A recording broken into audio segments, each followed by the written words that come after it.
Okay. So I think apologies, as Perry has said, this was thrown together fairly quickly. So if it's a little bit disjointed, that's why. What I want to look at is serverless. I don't know how many people have used any of the serverless stuff. Is there anyone who completely doesn't know what it is? Good. That means a bit at the start where I explain what serverless is isn't a complete waste of time for everyone. So I'll try and give a bit of a background on serverless and what it is and what you can do with it. And then I want to look at the performance challenges related to using serverless technologies. Okay, so a bit about me, just people who don't know who I am. I'm a company called Technica. Quite a bit of background in doing performance and cloud related stuff. Feel free to follow me on Twitter or look at my blog. I won't spam you because I don't tweet very often or write to the blog very often. So feel free to go and look at those things.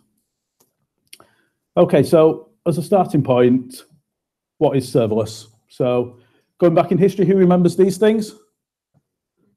These things are servers.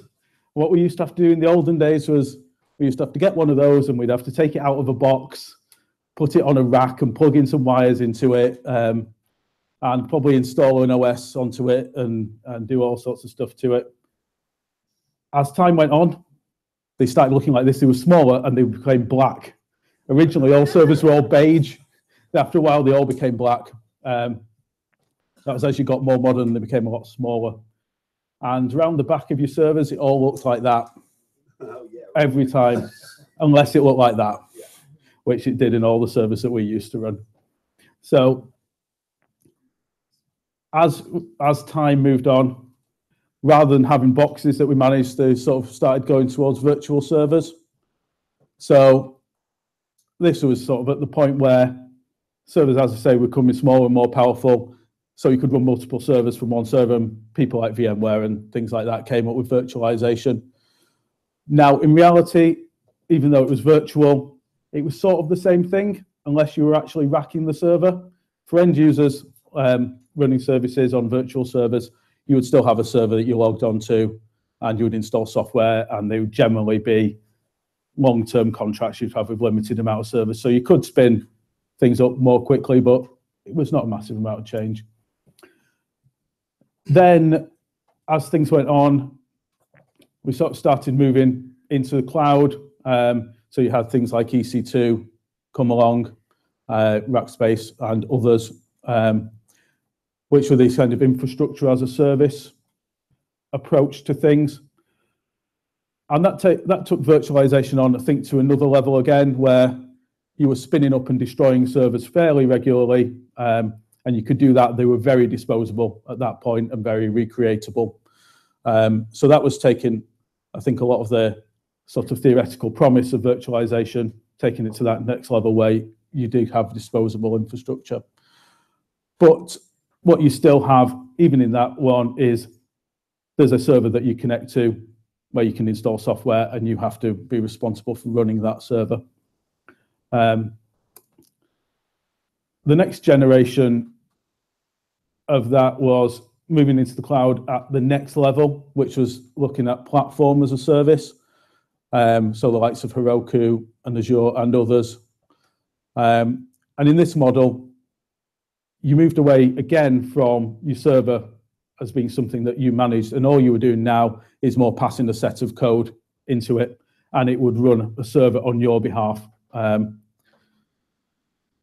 It's not quite as sort of clean cut as that, as in you can access the server and you know it is still a server beneath the surface, but it was abstracting the concept of the physical box away a bit more. And the next level on from that, which is what we'll talk about today, is the concepts of what is called serverless. There's a range of, I'd say, different services which you can call serverless. You've got Amazon's offering Lambda, you've got Azure Functions, you've got IBM's OpenWhisk, Google Functions. There are others as well available. From my point of view, the rest of this talk will be largely focused on AWS Lambda because that's the one that I've used the most. I have little or no experience in the others, so interested to hear anyone's feedback at the end on whether what we've said today is also relevant to those platforms. So I understand conceptually that they're very similar platforms, so I don't have a depth of knowledge in them. So when we look at this today, we're a lot of Lambda focus. So what is Lambda? I think it's useful to say at the start what it isn't. So it's not a LAM. It's definitely not a LAM. It's nothing to do with a LAM. You're not expected to program a LAM in any way, even a LAM that's really close like that. That LAM. Make the LAM come back. Look at that. It's also not a Lamborghini. When we talk about performance, it's not a Lamborghini. It's not a performance car in that respect. And more relevant is it's not a Lambda expression in C# or any other programming language. It is something fundamentally different from that. It is confusing in the fact that it has the same name, but it's not that. When I first started looking, I was thinking it was very similar, but it is not. So I think, what is it? I think the easiest way of describing it is a standalone piece of code, but it runs in the shared infrastructure. And it is, whereas platform as service is an application that runs in the shared infrastructure, serverless is down to code level. I think to run one important lesson, it's not serverless. Don't be thinking it doesn't run on servers. It's a slightly misleading name. Important thing, it does run on servers. You just don't need to know about them. And more relevantly, you can't know about them. There's no access to the underlying server. It runs in a shared infrastructure that you have no access to the underlying details of at all. A better name, I think, might be function as a service. That actually would be more applicable to what it actually is. Serverless is a buzzword, I think, that came about somewhere. Sometimes hear it referred to as back-end as a service as well, which I don't think is quite as good a name. I think function of a service is probably the best way of thinking about it. So, got a standalone piece of code. So code is managed and deployed as individual functions, not as applications or groups of functions. It's done on a function by function basis. They're standalone pieces of code that are triggered by generally external events. Important thing is you're only responsible for your code in this. Environment is completely outside your control. You pass some code off to someone else to run. Or the only control you have is around the amount of memory that you want to assign to run that function, which we'll come to later on, the impact that has on performance. AWS Lambda, you can do it in multiple languages, so they do Java, Python, Node.js, and C#. I presume the other platforms also support a similar set of languages, but it does allow you capacity. It's not language specific. And I think we'll cover later on, there are some particular performance challenges related to some of the language choices you make. So we've gone to this. So why would you do this? What are the benefits from using this serverless environment? First one is fairly obvious from the name, that you don't have to manage servers anymore. You can pass that responsibility on to someone else. As we said, it is on servers, but you're not managing them, you're not patching them, you're not worrying about capacity on the servers, you're not worrying about upgrading OS or all those sorts of things you have with a server. The code scales to your requirements, so you can execute it as many times in parallel as you want. We'll cover that later on when we talk about the performance side of how true that actually is. But conceptually, you don't worry about the fact that you may be executing it 10,000 times 1 minute and then not at all for another week. It will execute independently, and you only pay for the time you execute. So if you execute that function once a month, you will pay for one-time execution. if you execute it 100 million times, you'll pay for 100 million executions. So it's very good value for things that are done intermittently. For more usage, you'll have to evaluate against the cost of running on the server. But if you've got a server that's sat there running a couple of things, a thing a couple of times a day, it's a valid alternative. And you do get proper isolation of functionality because each function is deployed separately. You're not worried about the effect of one function on another function. So, how does it work? And this is actually fairly straightforward. So, you write your code locally, you upload that into AWS Lambda, and you can do that either via the web interface or via the command line interface, or there are tools that people have written to do it. You set up the triggers of how you want this Lambda to be executed. And that's pretty much it. The Lambda will then execute whenever that trigger is triggered, and you just pay for it. So it's just a matter of uploading the code, telling AWS Lambda when you want it to run, and then that's it. It'll take care of itself. So how can it be triggered? So three main ways. One is via triggers from other AWS services. So creation of files or deletion of files in S3, adding or removing data from DynamoDB. You can connect it to Kinesis streams. You can get triggered by CloudWatch alerts, and you can associate with SNS notifications. You can be triggered via external requests. So you can set up AWS API Gateway to sit in front of it, and then any API request you can make, you can trigger Lambda from that. So websites, for example, would be the obvious one for that. And then lastly, you can just schedule it. You can schedule them to run every so often with maximum of, the minimum, sorry, of once a minute. You can't do it any more regularly than that. What sort of use cases is it for then? Go through some of the examples that Amazon have come up with to show you what they think you could use it for. So as an example here, real-time file processing.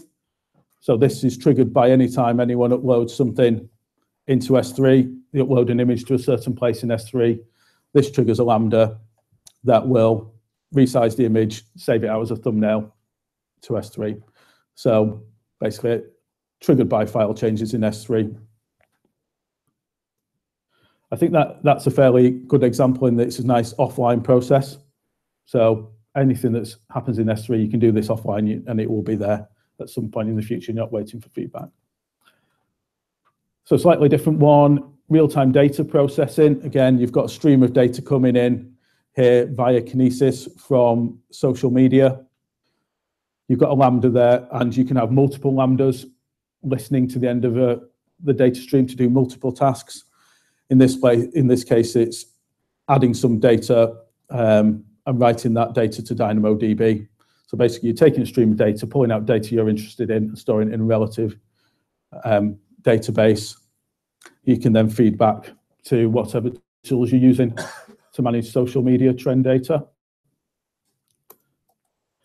So this one on data transformation, which is again triggered by any data being written to DynamoDB.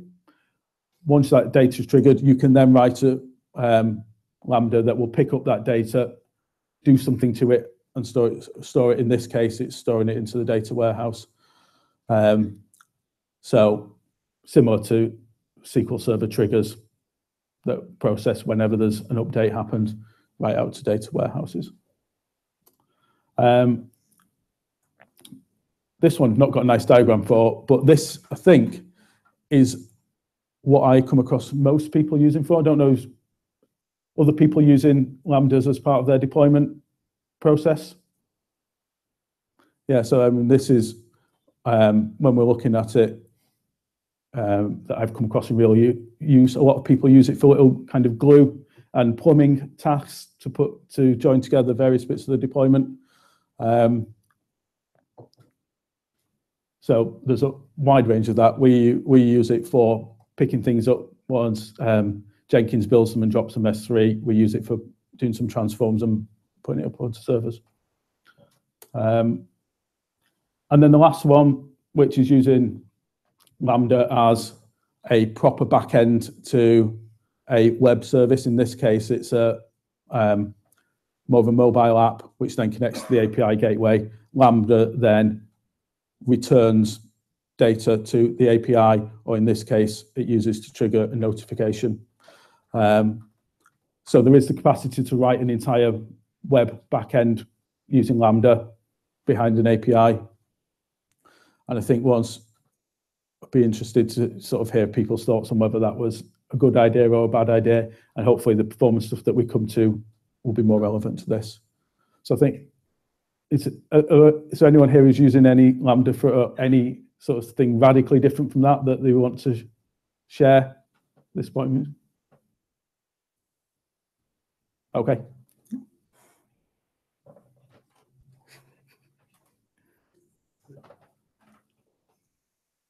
So I think the next question that we want to look at, and I think this is particularly relevant when we're talking about using it as back-end, so from a performance point of view, is it good enough? Does it perform well enough? Can you use it? Is it reliable? Those sort of things. So what I've tried to do now is pull a lot of performance data that other people have put together. So I haven't generated this content myself. This is stuff I've found on the web because of the short turnaround. And try to put it in sort of context a little bit. So, as we said, doesn't mean no servers, just that you don't have to worry about servers. But the problem with that is you can simplify the management of servers environments, and you can take them out of your hands and put them in the hands of Amazon or Google. But that doesn't absolve you from your responsibility to look at the performance data and understand the performance of your website or your system. That still remains. You've still got to do that. It's as important, if not more important, because the environment's out of your control. So you can't improve the environment. You need to understand what the impact of that environment is and the way to effectively use it.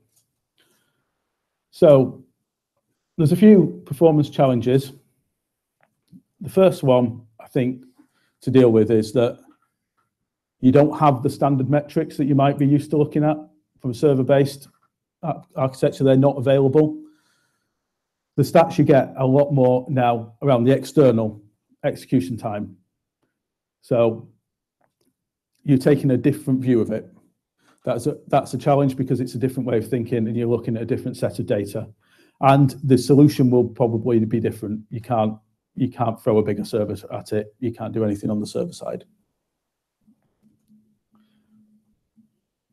All the functions you write, you have to assume that they'll be executed in isolation. You can't rely on cached data or files, the sort of workarounds that you maybe can get to work, but it'd be unreliable because any point it may be the first execution. You can't do things like connection pooling. So some of the sort of standard approaches to optimizing performance, they're not reliably available. So you need to think a little bit more around other ways of solving problems.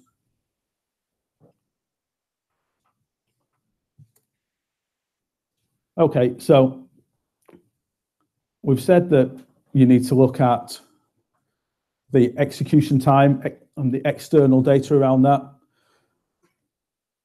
The cloud platform will provide you some execution level data, but it's really important that you look at a wider set of data than that, especially if you're using this as a backend for a website. You need to look at RUM data, you need to look at synthetic data. We look at some research that New Relic did here around Lambda tests, and they've done requests externally. And you can see from here, there's a fairly big chunk of data related to getting SSL resolution beyond just the amount of time that's spent in Lambda. So if you're looking at just the Lambda stats, this would look a lot more healthy than looking at it from a real end user point of view. Okay, so we've mentioned this briefly, but what's important with Lambda is that the first time it executes, it will be slower. It will do a cold start, and at that point, it's loading up the infrastructure that it needs to run in the background. In that background, it kind of creates the environment that it runs in. And it doesn't just do that the very first time. It will also do that if you've had no activity for a while, and really importantly, sometimes just do that anyway. So every so often, if you need to expand the system, it will. But every so often, it will also just kind of restart itself. This is not a hard and fast kind of figure, but the sort of research people are seeing is that that is approximately 5 minutes of inactivity, or every 2 to 4 hours, it will do a cold start anyway. So what difference does cold start make? So again, this was New Relic who've done this research of, they didn't actually name their lines on the graph very sort of helpfully, would be better, but the green line at the bottom is basically one that they've executed almost continuously, so every 20 or 30 seconds. The other dots are executed less and less regularly. So as you can see, the green line is fairly consistently fast with a couple of spikes in it. The other dots are a lot more intermittently, so the red dot is intermittently slow, but sometimes faster. And the other ones are pretty much consistently high, which indicates that they were probably doing a cold start every time they were executed. How important this is to you from a performance point of view really depends on how important your infrequently executed functions are. But it's just to be aware, if something isn't executed very often, it will be a lot slower.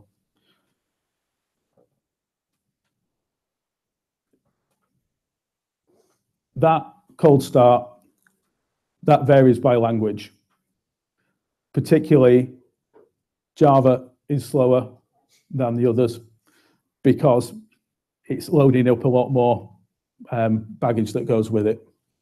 Whereas some of the Python and Node, because they're interpreted languages, it's not doing compilations or anything like that on start. You can mitigate it. If you minimize the amount of packages included in the build, make the function you're running as lean as possible, it will start a lot faster. One thing around this is, if it is a major problem, how slow it starts. Running a scheduled task in the background that just keeps it warm will probably reduce the overhead of that. Obviously, you've got to weigh that off against the extra expense because you're running that a lot more often than you need to. So let's look at the economics of serverless performance. Now, what I said is that serverless is a perfect economic reflection of good performance. It's a really good thing to say, because actually I didn't say it, Dan North said it. He's cleverer than me. But what I did was I listened to it and I wrote it down and I've repeated it here. So it's just as good. I thought this was a really interesting way of looking at it, that normally you can argue that there's an economic benefit to good performance. In the serverless world, there exactly is, because the faster your thing executes, the less you pay. So how is serverless costed?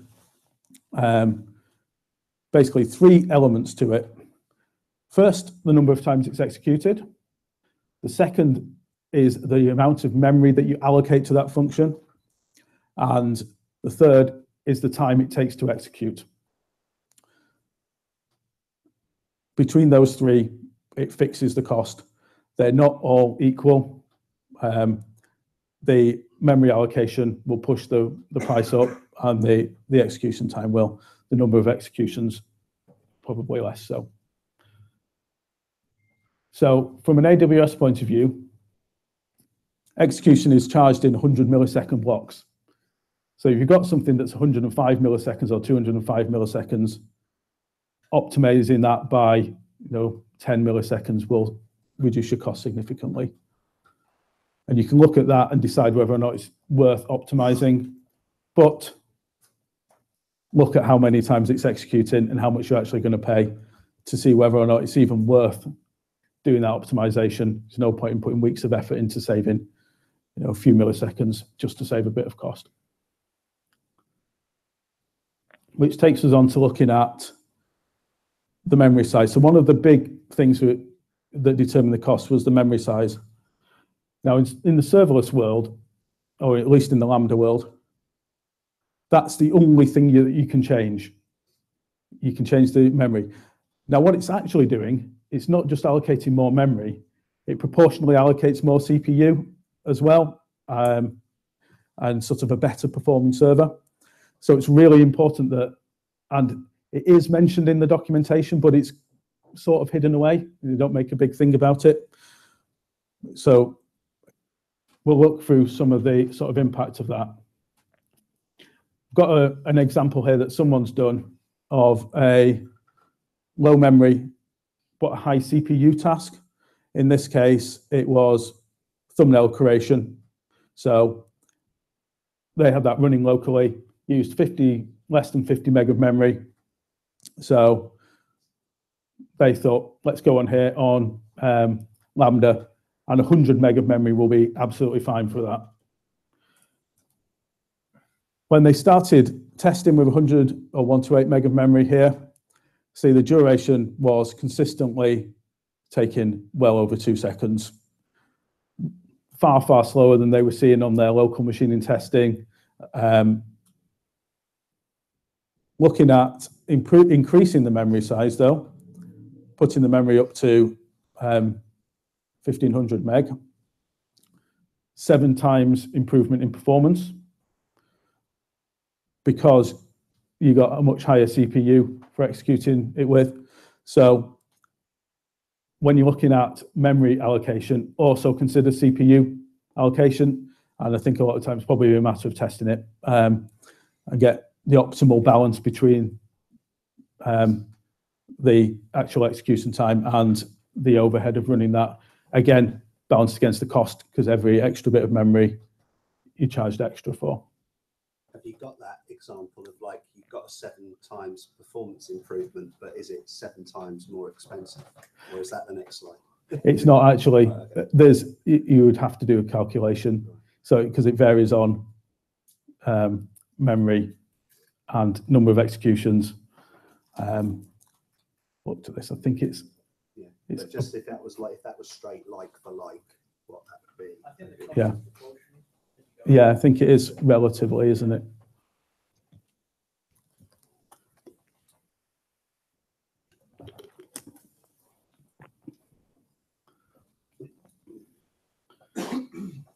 Okay, so looking at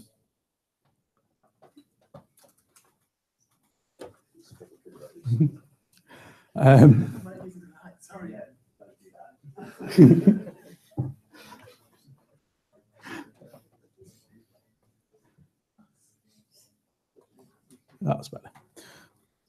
So I think as well as the performance that you can get at any point, what's also really important is how consistent does it perform,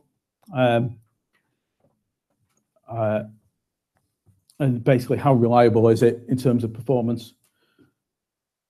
And I think looking at this, some work that Symphonia have done, what they're showing is that actually it's quite inconsistent in how it performs. So what they did was take a standard, fairly big function and execute it over a long period, which they've not actually put on the graph. It was several days. I think it was 3 or 5 days, something like that. And they executed the same function at every different level of memory that they had available, from very low up to the higher memory things.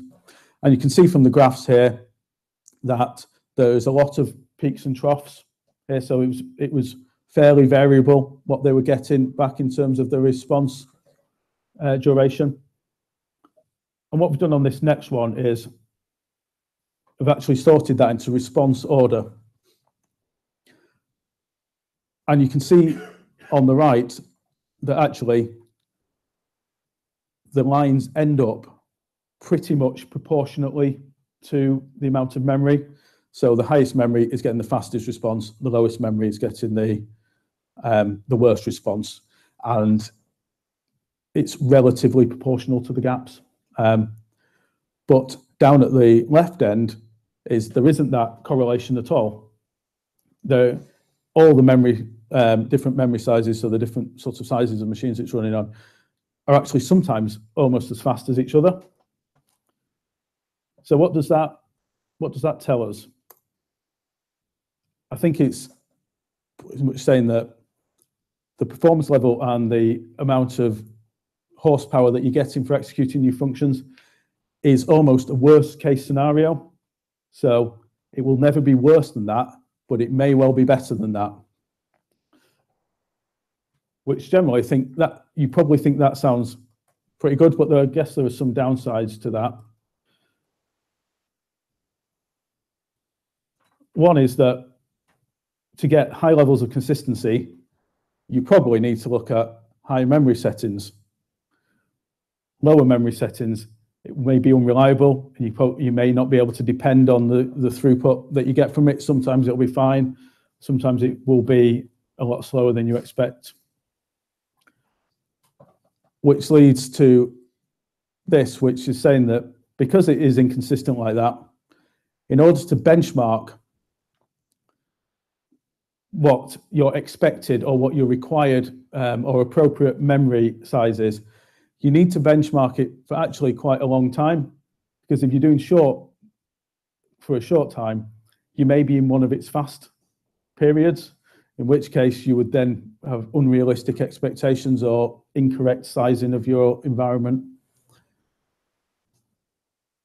I think it also shows that from a serverless point of view, it's clearly a multi-tenant shared environment, so your performance is being impacted by others. So what you can take away from this is that the worst case scenario was appropriate to the memory size. You may do better, but it is inconsistent. So if you've seen fast responses, don't rely on them always being, you can get away necessarily with lower memory usage. Over a long term, you need to benchmark that and you need to keep on top of it, and you need to keep monitoring performance and adjust it as necessary.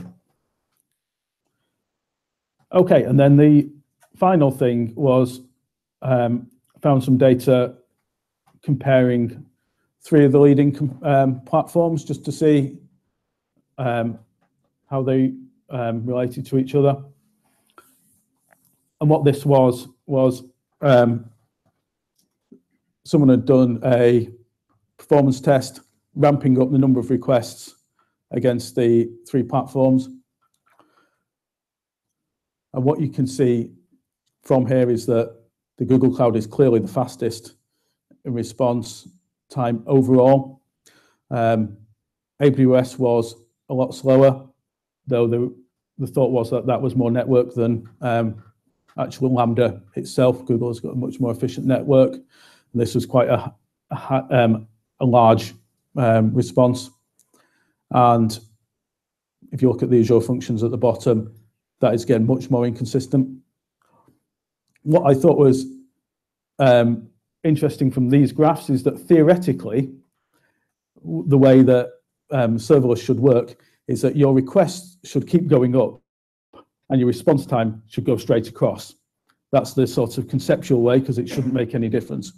My thought was that I sort of expected to see something closer to the bottom graph, where you'd see fairly sort of steady lines going across, but with spikes as it adjusted the size of the platform. But what you get in, particularly on the top two graphs, is sort of inconsistent performance as it scales up, whereas Google one seems to be going up. Obviously, it's only one example. You would need to do more data analysis to see if this was consistent. But it's an interesting comparison between the three different platforms and the sort of response we get. And I don't think any of them quite reflect the sort of core vision of how serverless should work, is that you can keep ramping it up and it's executing everything in parallel. Okay, so if anyone's got any questions, happy to take them now. Bring the mic around if anyone has.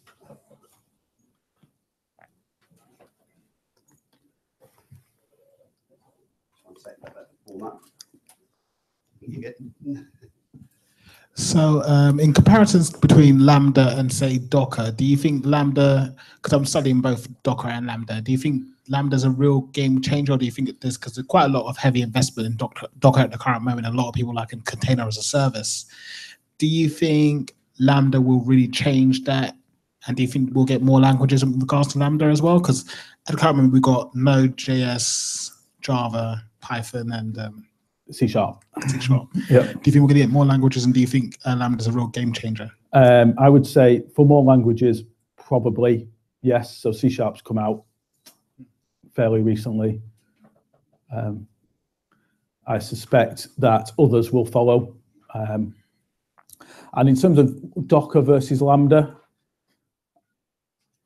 I think they've slightly different audience. I think they coexist with each other. I think Lambda is a game changer in certain respects. So particularly around the kind of what I think of as plumbing sort of things and the background tasks, it's really good to be able to just fire up a bit of code and you only pay for what you use. It's especially good for what previously was if you had servers that ran very intermittent tasks that were sitting there in the background, you were paying for full time. It works really well for that. I think it's got potential for doing the full backends.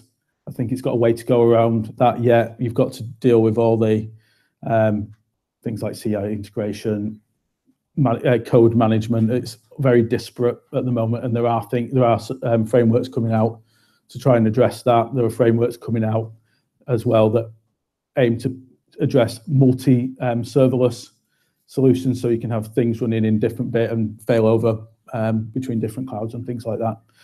I think Docker is probably addressing a similar but slightly different problem, but there's overlap. I don't know. I suspect that they both will happily coexist.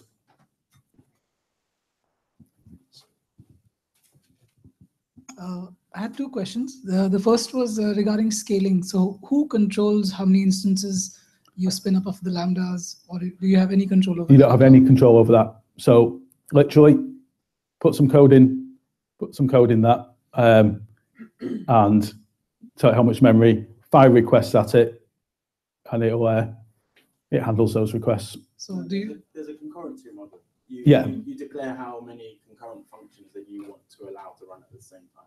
Okay. Yeah. That's what you're getting at. Yeah. So you can set you set how many concurrent executions as well. So that's the default Lambda execute like concurrency model. You can get up to 100 functions concurrently, but if you ask Lambda support, they will, if you have the need, they'll up it to thousands of millions. Okay. That's it. You can't do it specific. Yeah. At the moment. The second question is regarding security. So in terms of like any service that you run on bare metal or AWS, you can drop credentials separately from the code to make sure that they're secure. How do you handle something like that in Lambdas? Because I'm guessing you can't access or you don't control the configuration. No, and I think that's an ongoing sort of thing that people are still trying to learn. I don't know if you can Yeah. runs it. So the function can have its self-contained IAM profile. You can scrape that to whatever you want. Yeah, you give that permission to execute the other things. In terms of external permissions, I've seen some kind of frameworks out there for, going off to external services, but that's not something that we've looked at. Okay, thank you. I'll come to you soon. There's two people in front. Just pass that over. Hi, thank you. It's clear that a Lambda itself runs in a container, although I believe Amazon deny that it's actually Docker. It's probably some fork of Docker. Yeah. But do you think, let's talk about languages. Do you think they'll just get to a place where you give it a Docker image and you basically run whatever? Why be a particular language? Why not just give a container? Yeah, and there are already some kind of workarounds like that will inject different languages. It's not something I've sort of looked at, but yes, I suspect they'll go that kind of route in the end, and they'll do the same as they did with platform as a service and infrastructure as a service, where you end up with a kind of grey line in between where you have some access to the underlying infrastructure, would be my suspicion. And yeah, I as you say, they won't say what kind of container it uses, but it clearly uses some sort of container beneath the surface, and I suspect that they'll gradually open up more of that and give you access to do more things in it. Thank you. Being old school, I'm waiting for mainframe as a service. Hi, I was wondering if you had experience with Lambda at Edge, because it seems massively powerful, and then where you would apply that differently to standard Lambdas. So yeah, it's not something I've had any experience of, but yeah, it looks good. I think someone from Fastly might want to talk about that. No. Sorry, who asked that? Yeah, my question back to you is that you said, "Oh, it seems very incredibly powerful." Can you allude to why you think it's incredibly powerful? Because I actually, and not with my employer's hat on, with just my day-to-day software developer hat on, it really doesn't seem useful at all. Why do you think that's exciting? So I was thinking about client in the browser. You're thinking about what? Sorry. Client browser, and then the difficulty of caching on edges based on those, by having stateless URLs based on client hints sending back different responses. So I was looking at based on client hints, bouncing different responses back based on that. Okay. Cool. Let's talk afterwards. There was someone at the front. Excuse me. Hi, I was just interested in how you go about developing these particular Lambda functions and stuff, because obviously it's very tightly coupled to the environment in which it's run. So you mentioned the warming and various other bits and pieces. Like, did Amazon provide you a platform or something, some box you can go onto to actually start running and developing this? No, not especially. The support from Amazon's pretty sort of basic. So there's a web interface. You can go on there and you can test. You upload a piece of code and you can test it. Now that's pretty inconvenient for developing, and particularly for if you've got a lot of Lambdas you want to do, you end up, loads of separate bits of code which you don't want. So there's a bunch of frameworks that are coming out there. So there's one called Serverless, which I've used a fair bit, which looks to actually give you a local test environment, and it does the packaging and deployment, and it'll deploy to multiple clouds. There's other ones out there, so it's a evolutionary market at the moment where people are coming out with ways to solve that problem. If you look at Azure Functions, there's a Visual Studio integration for that. It's obviously where it's Microsoft point of view. You were asking earlier about differentiation. That's one good reason why GCP is actually better than the Google offering, better than Amazon's, is that they provide a native environment as part of the CLI that you can run the function locally. That is exactly the same environment that runs in production. Amazon's nearly always bare bones, isn't it? So yeah. So they're not. Yeah. Everyone's been asking Lambda to do that, but Google from the offset have had as part of the CLI, you get to run the function as if it was running. Any more? Yeah. Hi. Going back to talking about kind of scaling, and we just discussed like the concurrency model.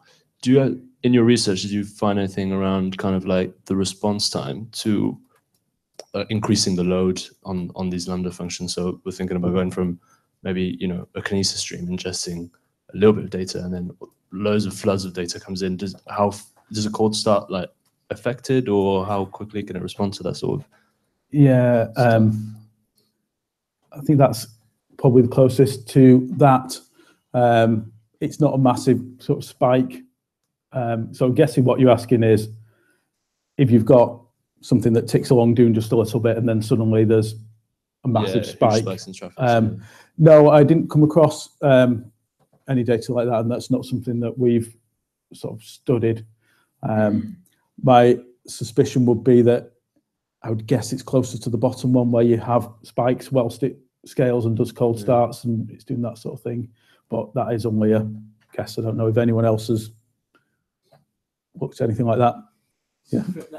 That's exactly what I've used Lambda for at scale on production, just consuming Kinesis stream. How many events have you got in your Kinesis stream that you're worried about? I don't know. Or that you're willing to share anyway? So talking about like maybe hundreds of thousands a second. Yeah, like it's definitely capable of handling that. But again, like going back to the upping the concurrency limits, you need to just ask Amazon to up it. But one of the magic glues between a Kinesis streaming and Lambda is that there is like a middle queue buffer that essentially if the Lambda function can't be processing concurrently as much as it needs to be, and it will start scaling up, it's never going to drop Kinesis events. Because there is glue going on in between. It's essentially, it must be an SQS queue. That's where it becomes really magic, is that your triggers, actually, all they're really doing in the background is setting up other Amazon infrastructure to handle that as if you were to program that yourself. So that is setting up the Kinesis consumer that actually is a Java application. There only is one Kinesis consumer, which it has to be the Java bit. So they're spinning that up for you, and they're probably pushing it into a separate queue. But anyway, yes, I did this. I'm not doing this in my current job, but here at the FT, we were using Lambda functions to process our live click stream, which is i.e. every single event that any user on the FT is currently doing. So it's more in the realms of what you were speaking about, and also to process daily email jobs of like trying to send 500 emails in the space of 10 minutes. Quite a lot that I will happily speak to you about afterwards, but not that concerned me, like from a scaling point of view and a cost point of view. That's like, you slightly alluded on the cost things, but like and you definitely mentioned that I wouldn't run this as a web server, but for a scheduled job processes or background, anything, event-driven tasks or job processing, it is absolutely the way that you should be going about doing it, and especially from a cost perspective, and especially from a concurrency model as well. So I'll happily talk to you about that afterwards. Like, there's lots of problems. The main problem that you didn't really talk about was about the Lambda's error handling is a pile of shite, and you have to go to great lengths to handle that yourself inside your function, and monitoring is crap as well. And again, you have to set up your own monitoring internally inside the function and error handling.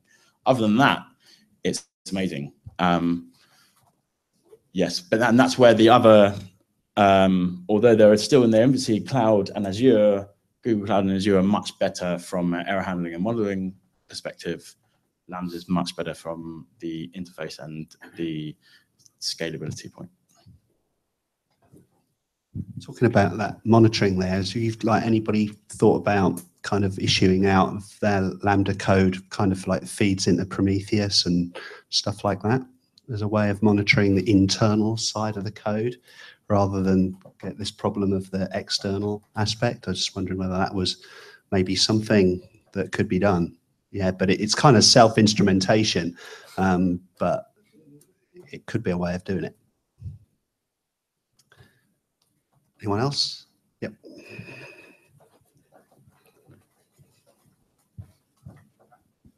So at one point you say the Lambda get warm and they cold, and you say you can't do connection pooling. I think when they get warm is because they have some kind of cache state. So you could do connection pooling in that cache state, those kind of optimization. Yes, I think it would be unreliable, I think would be the point on that. You have to assume that it won't be there. So, yeah, you can have certain state that you retain, but it's not. It shouldn't be something that you depend on.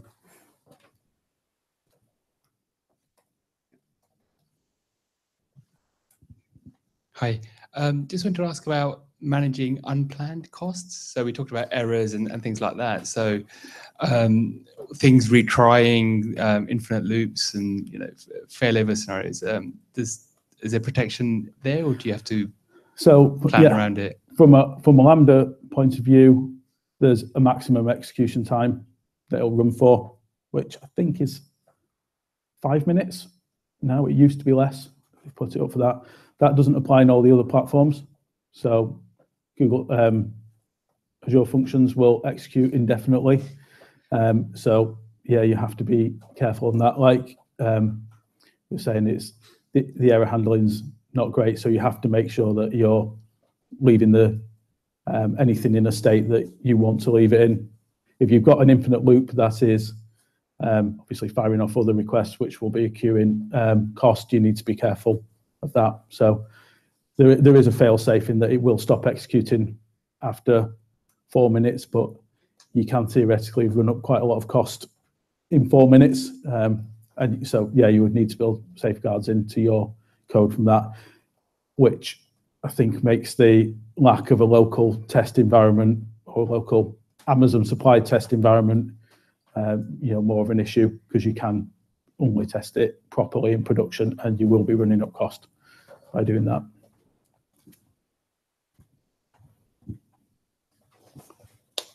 Any more? We're going to give Andy a rest. I think you're getting a rest. Right. Anyway, well, thank you, everyone. I hope you've enjoyed this talk.